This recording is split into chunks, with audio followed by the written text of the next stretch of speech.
중국의 사드 보복입니다. 네. 과연 우리 경제에 미칠 영향이 있는가? 그런데 이제 중국이 롯데를 지금 타겟으로 첫 타겟으로 구체적인 타겟은 첫 타겟이죠 이게. 네. 뭐 집중적으로 하는 타겟은 처음이죠. 롯데가 사드 부지를 제공했으니까 그거에 대해서 바로 공격이 시작이 됐죠. 네. 그 전에 이제 초기만 하더라도 이제 한류에 대한 보일 듯 말 듯한 제재. 보일 듯한 제재죠. 뭐.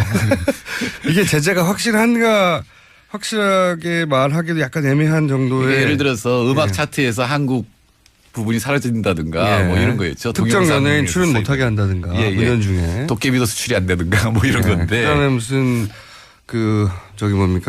비자 문제 가지고 어렵게 만들어 버린다든가. 또는 뭐 중국에서 한국으로 오는 전세기가 뜨지 못하도록 한다든가 뭐 이런 거였는데. 복수 비자를 안 내준다든가. 잘하시네. 그런데 이게 딱히 보복은 보복인데 정부가 이건 확실히 보복입니다고 이제 특정하지 않더라도 빠져나갈 구멍이 있었다 치면 이번에는 그런 게 없어요. 이번에도 사실은 정부가 뭘 했다고는 안 보이는데 롯데 면세점 홈페이지가 디도스 공격을 받았다. 이거 정부가 하진 않았을 거 아니에요. 제 말은 뭐냐면 우리 정부가 중국의 사드 보복이 진짜 구체적으로 이루어졌다라고 말하지 않더라도 빠져나갈 구멍이 있었는데 이제는 그렇지 않다. 예, 그동안 우리 정부는 중국이 보복하지 않을 것이다라든가 왜냐하면 중국이 손해를 볼 거니까 안 할 것이다 이랬는데 경제 규모도 너무 커서 그러면 중국 피해도 너무 크다 이런 얘기도 했었고. 예. 근데 사실은 그건 말이 안 되는 게 중국이 한국에 수출하는 비중이 한 4% 정도예요. 우리나라가 중국에 수출하는 비중은 25% 정도고. 그러니까 중국 전체 경제 규모에서 우리나라 쪽으로 중국이 보내는 건 4%고 우리 입장에서는 25%가 된다. 예, 그다음에 수입은 가령 중국이 한국에서 수입하는 거는 전체 한 10% 되는데 근데 일본, 미국, 유럽이 거의 비슷해요. 한 9% 10% 되거든요. 그러니까 한국에 수입을 안 하더라도 미국이나 일본이나 EU에서 수입하는 게 있으면 대체가 가능한 다는 얘기죠. 중국은 워낙 시장이 크니까요, 사실. 거기다 이제 또 중국의 정책이 중간재를 국산화하자는 거죠. 우리나라도 80년대부터 계속 일본에서 중간재 수입하니까 그걸 국산화하자는 정책을 썼는데 중국도 이제 한 5년째 국산화하거든요. 그러니까 한국에서 수입을 안 하는 걸 오히려 국산화 정책으로 이용할 수 있거든요. 그러니까 중국이 손해를 볼 거기 때문에 한국에 보복하지 않을 것이다라고 하는 얘기는 엉터리라는 게 증명이 됐죠. 자, 이 롯데에 관해서 제가 이제 보도된 것만 정리를 해보자면 롯데가 이미 중국 내에 점포가 120개나 된답니다. 계열사로. 그렇죠. 굉장히 많아요. 백화점도. 백화점 5개, 마트 9개 뭐 이렇죠. 네, 슈퍼도 있고. 근데 이제 우선 어제 면세점 홈페이지가 디도스 공격을 당해서 40억 정도의 피해가 발생했다. 그리고 롯데 계열사 매장에 대해서 일제 점검을 시작했다. 식품위생점검이라는 거 있잖아요. 그거 보통 대충 하잖아요. 근데 그걸 이제 꼼꼼히 하기 시작하면 이제 전부 걸리는 거죠. 맞습니다. 자. 우리나라에서도 이 식품위생에 관한 점검을 제대로 하기 시작하면 빠져나가기 힘든 식당이 대부분이거든요. 그렇죠. 근데 그걸 하겠다는 거고, 이거 시비를 걸기 위해 시비를 걸면 이제 빠져나가기 힘들거든요. 특히 이제 먼저 피해가 오는 건 온라인 쪽이에요. 온라인 쪽에서 이제 바로 폐쇄가 됐죠. 그리고 이제 신용장을 발급하는 조건을 변경했다. 신용장을 잘 안 내주겠다는 얘기겠죠? 네. 그러니까 롯데하고 거래하는 쪽에서 위험을 부담하도록 하면 사실 거래하기 싫잖아요. 모든 위험을 다 부담하도록 하니까 뭐 그런 것도 있고. 그리고 이제 중국 대표적인 온라인 사이트인 징동닷컴에서 롯데마트건을 폐쇄해버렸어요. 네. 아하. 그리고 알리바바 굉장히 유명한 사이트죠. 중국에. 알리바바에서도 롯데 플래그십 숍을 폐쇄를 했습니다. 이거는 뭐 다른 이유가 없는 거죠. 그리고 중국 내 온라인 쇼핑몰의 식품 계열사 입점 심사를 탈락시켰고 그리고 롯데의 제품, 특정 제품의 첨가제를 적발했어요. 그리고 이제 요거는 이제 화장품 수입 규제할 때도 마찬가지였죠. 화장품 속에 들어가 있는 첨가제 일일이 검사해가지고 화장품 수출, 한국의 화장품 수출이 사실은 막히는 이런 것들이 있었죠. 그리고 또 중국에는 롯데는 철수해야 한다. 이런 현수막도 떴고 중국 언론에서 롯데를 보이콧해야 된다고 이제 나오고 있고요. 야, 이거 이렇게 전방위적으로 하면 기업으로서 진짜 버티기 힘들거든요. 근데 뭐 이제 롯데뿐만 아니라 삼성과 현대도 어려울 것이다. 이게 환구시보라는 게 예. 중국 관영 매체의 자매지거든요. 예. 인민일보는 주로 공식적인 얘기를 하고 환구시보는 이제 그거에 대한 논평을 하는 훨씬 더 신문인데. 강하게 얘기합니다. 한국 예, 예, 그렇죠. 이제 그건 이제 들러리 서는 건데 거기서 이제 이 삼성이나 현대도 위험할 것이다 이렇게 얘기를 하고 있죠. 일단 첫 번째가 롯데가 타겟이 된 게 아무래도 이제 롯데 사드 부지. 예. 원래 골프장이었는데 그걸 사드 부지로 제공했다. 이 뉴스가 전해지면서 이게 일제히 지금 이게 우연히 발생했다고 절대 볼 수 없는 게 이게 일제히 발생하는 일이거든요. 롯데를 향한 네. 경제적 보복. 이례적으로 미국 국무부가 논평을 냈어요. 오늘 오다가 라디오 들으니까 네. 이 사드 보복하는 거는 중국이 보복하면 안 된다라는 식의 이게. 네. 그 미국에서는 설치해야 되니까요. 근데 이렇게 되면은 적자가 나지 않겠습니까? 네, 뭐 적자나죠. 그 롯데만 문제가 아니라 예. 한국 수출이 25%니까 굉장히 위험하죠. 그러니까 중국 전체가 지금 수입이 줄어들고 있어요. 한 마이너스 15% 이렇게 줄어들고 있는데 그중에 특히 이제 한국 제품들의 수입이 왕창 줄어들면 네. 지금 우리 경제 성장률이 이제 1%대일 것 같은데 금년에 마이너스가 될 가능성도 있죠. 뭐 중국 6호도 못 오게 할 것 같고 어쨌든 첫 번째 타겟은 롯데가 됐습니다.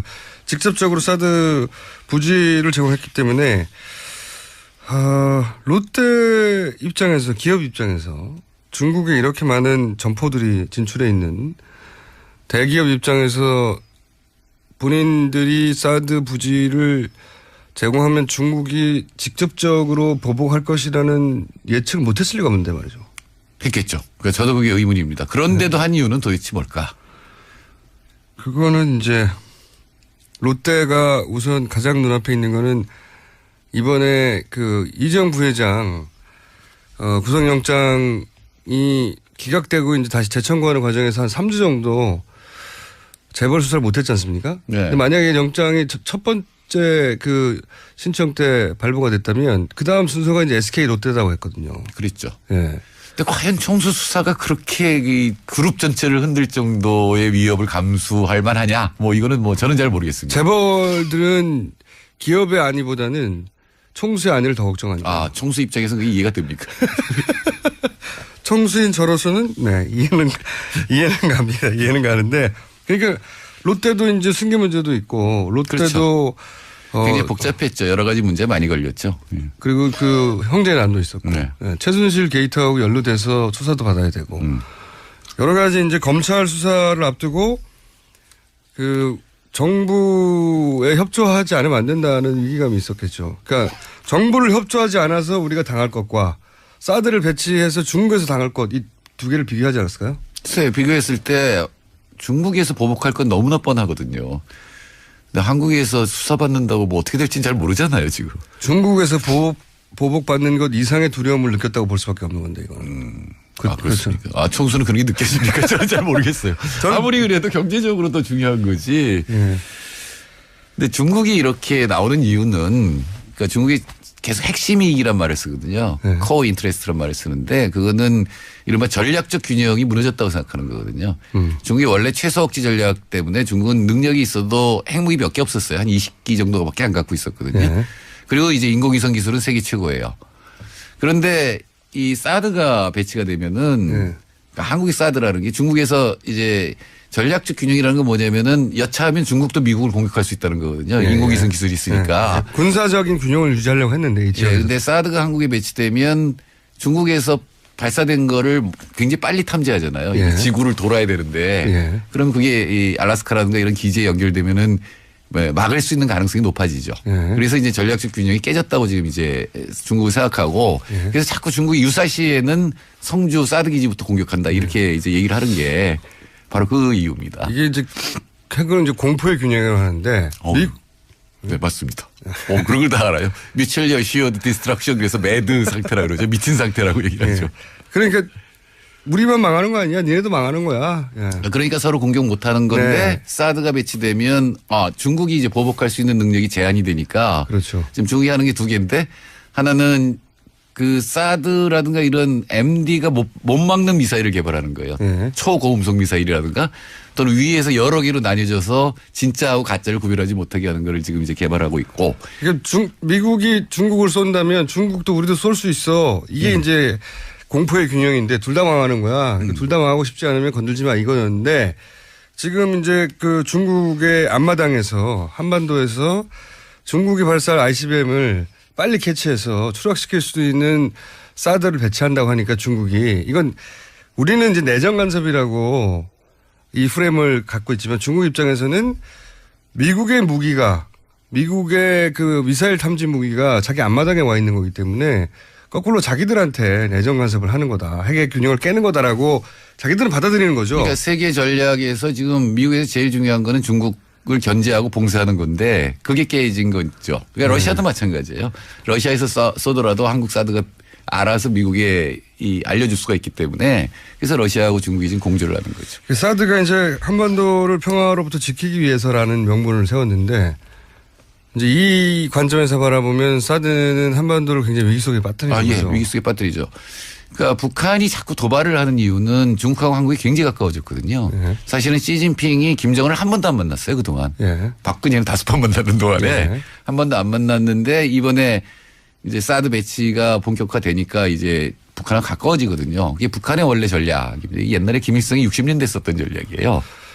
그러니까 60년대 가장 도발이 심했거든요. 1.12 사태라든가 푸에블로 납치인데 그게 나중에 동독 비밀 문서가 해제된 뒤에 보니까 중국과의 관계가 소원해지니까 중국이 관심을 갖고 자기 편들게 하려고 했다는 건데 제가 보기엔 똑같은 전략을 지금 쓰고 있는 거죠, 북한이.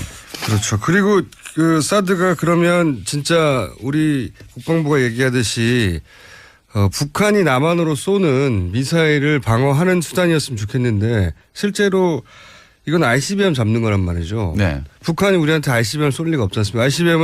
ICBM 쏘려면 대기권 밖으로 나가도. 그러니까요. 그럼 이거는 수직으로 쏴서 수직으로 떨어져야 된다는 얘기인데 그럴 이유가 없고 우리 한반도는 이미 북한의 장사포라든가 미사일에 다 사정권 안에 있어서 그래서 이제 사드 무용론을 얘기하는 분들이 얘기하는 겁니다. 네. 무기론 그렇죠. 네. 네, 무기 체계로서는. 근데 이제 저도 사드가 한반도에 여러 가지 이득을 준다면 배치할 수 있다고 생각하는데 자, 그 이득이 뭐냐 이렇게 따지는 게 될 수밖에 없는 상황이 되는 거죠. 근데 중국이 그러니까 북한의 전략을 무력화시키는 정책을 썼어요.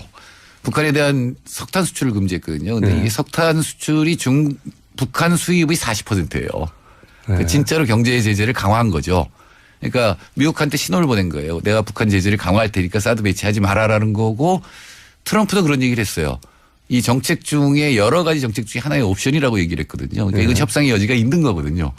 그런데 우리 정부가 막 앞장서서 빨리 사드 배치를 한다 그러니까 이건 보복을 좀 심하게 당할 것 같습니다. 그래서 저도 이제 중국에 있는 분들한테 간혹 얘기를 들어보면 우리가 느끼는 것보다 중국에서는 훨씬 더 심각하게. 그렇죠.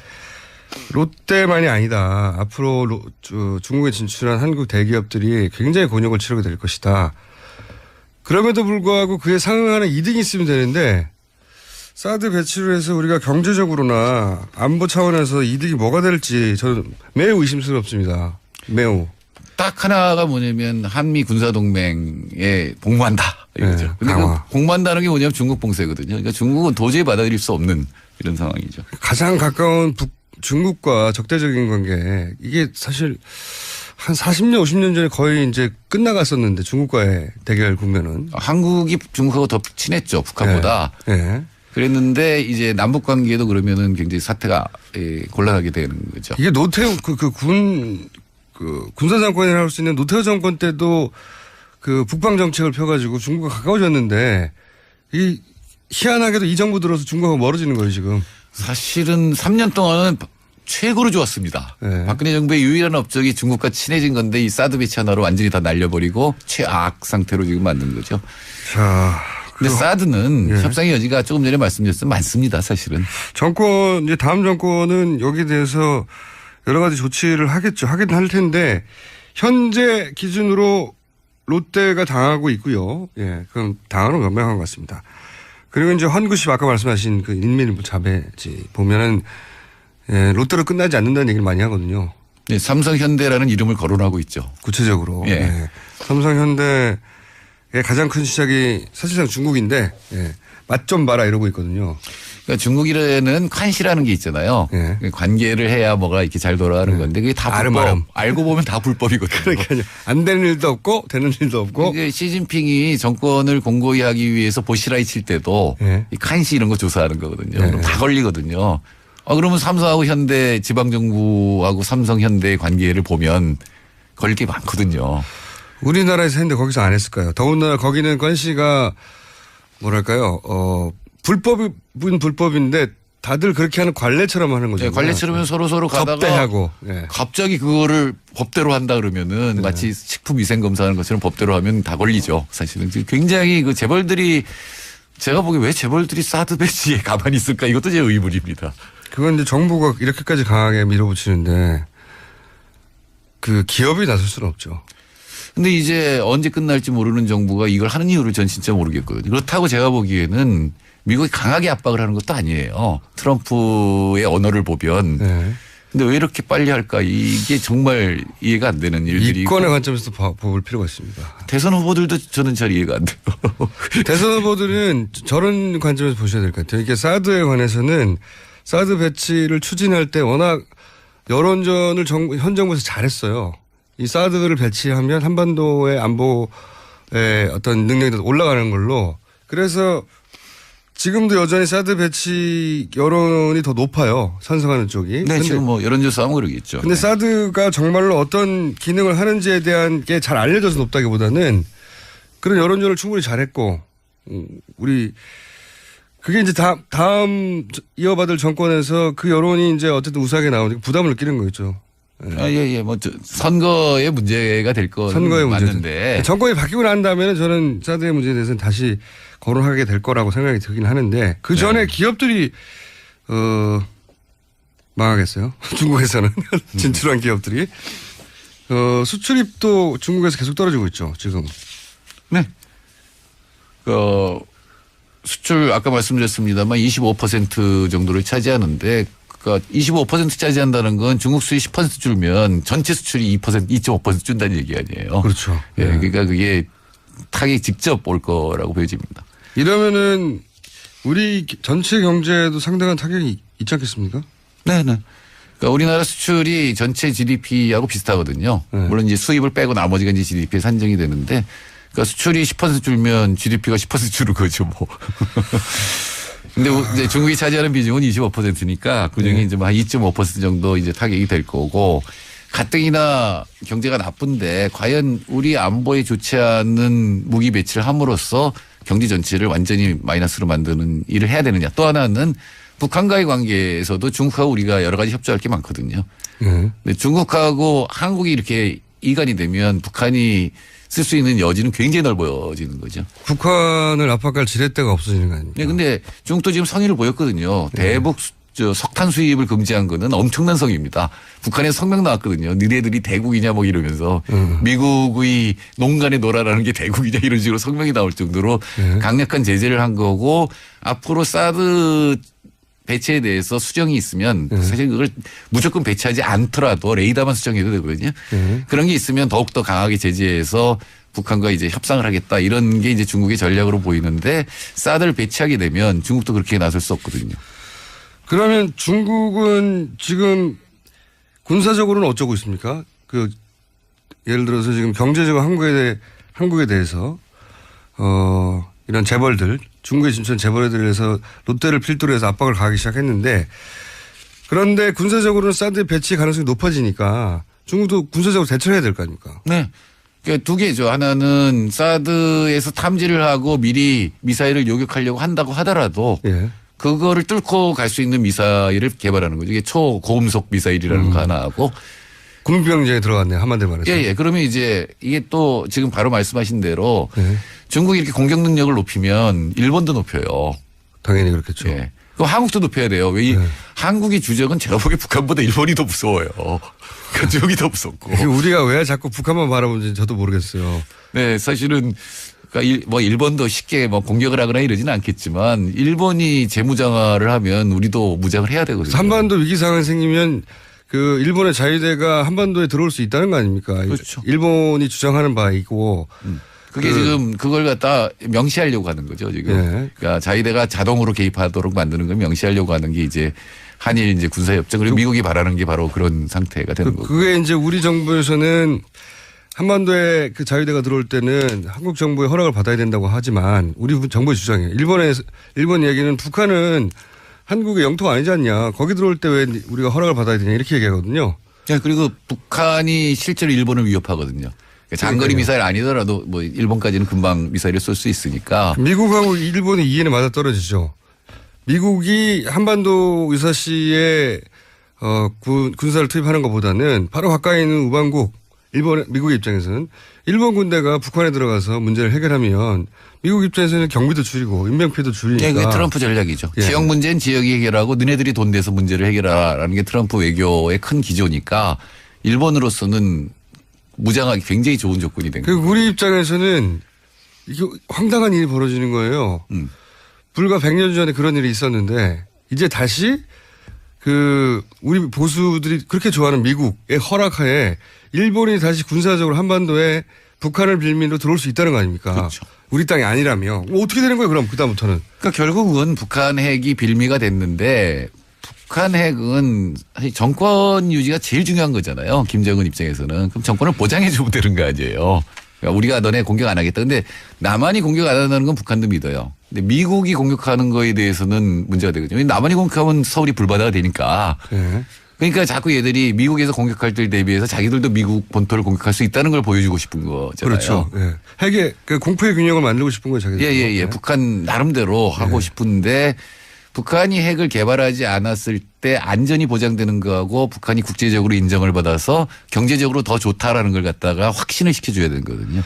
북한의 요구사항은 그래서 우리가 핵을 포기하면 그러니까 평화협정도 맺고 기본적으로 제일 먼저 얘기하는 평화협정입니다. 왜 지금 매우 이상하게도 전쟁이 끝났지만 전쟁 상태죠. 전쟁이 끝났지만 전쟁 상태란 말이죠. 정전 협정이잖아요. 전쟁을 중지한 상태죠. 평화협정을 맺지 않았어요. 북한과 미국이 전쟁이 끝났다라고 선언하지 않았단 말이죠. 사실은 정전 상태만 지금 몇 년입니까? 거의 70년 가까이 60 몇 년 동안 전쟁 끝났는데 어떤 형태로든 협정을 맺지 않고 이렇게 끝도 아닌 어정쩡한 상태로 유지되는 건 우리나라밖에 없어요. 그렇죠. 세계에서 지금 전쟁이 안 끝난 데는 우리밖에 없죠. 전쟁 끝났다 하고 다시 전쟁할 수는 있지만 전쟁 끝났는데 좋아. 전쟁 이런 조건을 끝났으니까 이제 이렇게 해. 하고 협정을 아직도 맺지 않았어요. 되게 이상한 상태인 겁니다. 우리나라가. 그래서 전쟁 상태를 유지하니까 무기를 많이 팔 수 있죠. 미국에서는. 아직도 전쟁 중이니까. 네. 그리고 동아시아에서 긴장이 유지되는 거는 중국. 그러니까 북한이 핵 개발하면 북한이 미국을 위협한다고 하지만 미국이 제일 좋거든요. 그렇죠. 미국이 동아시아에 개입할 근거가 남중국해가 있고 네. 그다음에 북한이 있거든요. 그러니까 중국은 어떻게 해서든지 북한이 좀 이런 걸 안 했으면 좋겠다라는 거고. 그렇죠. 미국이 개입할까 봐. 예. 그래서 여러 가지 이제 북한이 문제 삼는 게 여러 가지가 있는데 이제 군사 훈련하는 거 있잖아요. 예. 예, 우리도 이제 또 봄에 할 건데 그것만 중지시켜도 자기들 동결할 수 있다라는 것까지 가고 있거든요. 그러면서 이제 미국하고 평화협정을 냈잖아요. 예. 예. 난 그건 뭐 미국하고 이제 외교 정상화하는 거. 한국하고 중국은 정상화인데 왜 이쪽은 안 되느냐라는 건. 네. 그 자꾸 이제 말하자면 애가 뭐 저 선물을 얻고 싶을 때 이 부리는 거랑 비슷한 거를 하는데 그걸 들어주는 수밖에 없는 거죠 지금. 그러니까 평화협정을 안 맺는 이유가 안 맺을 이유가 없어요. 북한하고 이 한반도의 평화를 원하면 평화협정 맺으면 되잖아요. 네. 모든 것 이전에 평화협정을 북한과 안 맺는 게 미국의 방침입니다. 이때까지. 전쟁 상태, 정전 상태를 유지하는 게 방침인데 이건 이제 미국의 군산복합체 관점에서 봐야 되죠. 무기를 많이 팔 수 있는데 뭐하러 돈 많이 벌 수 있는데. 예, 군산복합체도 있고 중국을 봉쇄하는 게 지금 여기가 세계 전략이기 때문에. 그렇죠. 여기가 갈등이 있어야 갈등이 있으니까 우리가 거기 가서 군사도 배치하고 갈등을 해결해 줄게 하고 와서 중국을 견제할 수 있으니까 그런 관점에서 보면 우리 보수 정권이 참 아쉬워요. 굉장히. 이 보수 정권이라는 게 이런 머리를 잘 써가지고 외교를 잘 할 수 있어야 하는데 기본적으로 보면 과거에 전쟁 때 보면 보수 정권이 전쟁을 훨씬 더 잘했거든요. 다른 나라에 보면. 예, 그렇죠. 외교적으로 유능하고 처칠도 그랬지 않습니까? 예, 예. 근데 지금 상당히 여지가 있어요. 사드 문제를 둘러싼 중국과 미국, 중국과 북한 관계는. 근데 이거를 완전히 봉쇄하는 그냥 배치하겠다는 거거든요. 그럼 여러 가지 외교적인 여러 가지 방안들을 갖다가 완전히 자기 스스로 이렇게 묶어놓고 손을 묶어놓고 지금 외교하겠다는 건데. 어떤 외교 방안이 있는지 모르겠어요. 있어서 이러는 건지. 그런 걸 들어본 적이 없어가지고요. 굉장히 많아요. 아니 제 말은 아니 그쪽에 우리 정부가 이걸 추진할 때 그 이후에 외교 방안이 뭔지가 모르겠다고요. 그러니까 미스티리어스한 게 많다니까요. 롯데가 왜 이걸 줄까? 왜 한국 재벌들은 반대하지 않을까? 한국 정부는 왜 이걸 이렇게 급히 서두를까? 원래는 금년 말까지였는데 그거를 6월까지 한다는 거 아니에요? 대선 전에 하겠다는 거예요. 지금은 그러니까. 또. 왜 그걸 해야 될까라는 네, 좀 이해할 수 없는 미스터리입니다. 자, 경제 얘기를 해야 되는데 오늘 정치 얘기를 많이 해버렸네요. 이게 다 정치하고 연결된 거니까 사실 결국은. 예, 동아시아에서는 외교 안보하고 경제가 직결돼 있다고 봐야죠. 근데 아주 최근 소식에 의하면 이재명 시장 쪽에 정책을 앞으로 담당하실 거라고요? 아니요. 전혀 아닌데. 네. 연합뉴스에 나왔는데. 예, 어제 저희 연구소가 있는 혁신센터에 이재명 시장이 청년 정책 발표하러 오셨어요. 네. 근데 그저께 밤에 전화가 와서 네. 야, 네가 거기 있으니까 이렇게 좀 맞아줘야 되지 않겠느냐. 그래서 갔더니 정책을 발표하는데 옆에 좀 앉아 있으래요. 아, 이재명 시장의 바람입니까? 그래서 제가 그랬죠. 저는 정의당 정책 자문단장이지만 도와줄 수는 있다. 아니요. 이재명 시장이 본선에 왔을 때 좀 제대로 한번 토론을 하고 싶다. 토론을 하고 싶다. 실력 있는 사람이 올랐으면 좋겠다 그랬더니 이렇게 대답을 한 거죠. 우리가 정의당하고는 민주당이 바로 정권 연합을 할 거기 때문에 이 정권 연합하면 바로 정책 입장시키겠다 옆에서. 그래서 그게 신문에 나가요. 그러니까 소장님이 하겠다고 한 게 아니라 소장님이 하던 말도 시킬게 이렇게 말한 거예요. 예. 그러니까 심상정하고 이재명이 토론하는 걸 보고 싶다 그랬더니 우리는 바로 저기 연합 정권을 만들 거기 때문에 뭐 정책을 맡기겠다 뭐 이런 식으로 얘기를 한 거죠. 별 뉴스가 아니네요. 뉴스 아닙니다. 자, 여기까지 하겠습니다. 지금까지 칼 플라나니 사회경제연구소의 정태인 소장님이었습니다. 감사합니다. 네. 총수 입장에서는 그게 이해가 됩니까? 청수인 저로서는 이해는 갑니다. 이해는 가는데 그러니까 롯데도 이제 승계 문제도 있고 롯데도 그렇죠. 굉장히 복잡했죠. 여러 가지 문제 많이 걸렸죠. 그리고 그 형제난도 있었고 네. 최순실 게이트하고 연루돼서 수사도 받아야 되고 여러 가지 이제 검찰 수사를 앞두고 그 정부에 협조하지 않으면 안 된다는 위기감이 있었겠죠. 그러니까 정부를 협조하지 않아서 우리가 당할 것과 사드를 배치해서 중국에서 당할 것 이 두 개를 비교하지 않았을까요? 글쎄 비교했을 때 중국에서 보복할 건 너무나 뻔하거든요. 근데 한국에서 수사받는다고 뭐 어떻게 될지는 잘 모르잖아요 지금. 중국에서 보복받는 것 이상의 두려움을 느꼈다고 볼 수밖에 없는 건데 이거는. 그렇습니까? 그렇죠. 총수는 그런 게 느껴집니까? 저는 잘 모르겠어요. 아무리 그래도 경제적으로 더 중요한 거지. 예. 근데 중국이 이렇게 나오는 이유는 그러니까 중국이 계속 핵심이익이란 말을 쓰거든요. 코어 인트레스트란 말을 쓰는데 그거는 이른바 전략적 균형이 무너졌다고 생각하는 거거든요. 중국이 원래 최소 억지 전략 때문에 중국은 능력이 있어도 핵무기 몇 개 없었어요. 한 20기 정도밖에 안 갖고 있었거든요. 그리고 이제 인공위성 기술은 세계 최고예요. 그런데 이 사드가 배치가 되면은 그러니까 한국이 사드라는 게 중국에서 이제 전략적 균형이라는 건 뭐냐면은 여차하면 중국도 미국을 공격할 수 있다는 거거든요. 인공위성 기술이 있으니까. 군사적인 균형을 유지하려고 했는데. 그런데 사드가 한국에 배치되면 중국에서 발사된 거를 굉장히 빨리 탐지하잖아요. 지구를 돌아야 되는데. 그럼 그게 이 알라스카라든가 이런 기지에 연결되면은 막을 수 있는 가능성이 높아지죠. 그래서 이제 전략적 균형이 깨졌다고 지금 이제 중국을 생각하고 그래서 자꾸 중국이 유사시에는 성주 사드 기지부터 공격한다 이렇게 이제 얘기를 하는 게 바로 그 이유입니다. 이게 이제 경제적 보복. 이례적으로 미국 국무부가 논평을 냈어요. 오늘 오다가 라디오 들으니까 이 사드 보복하는 거는 중국이 보복하면 안 된다라는 식의 얘기.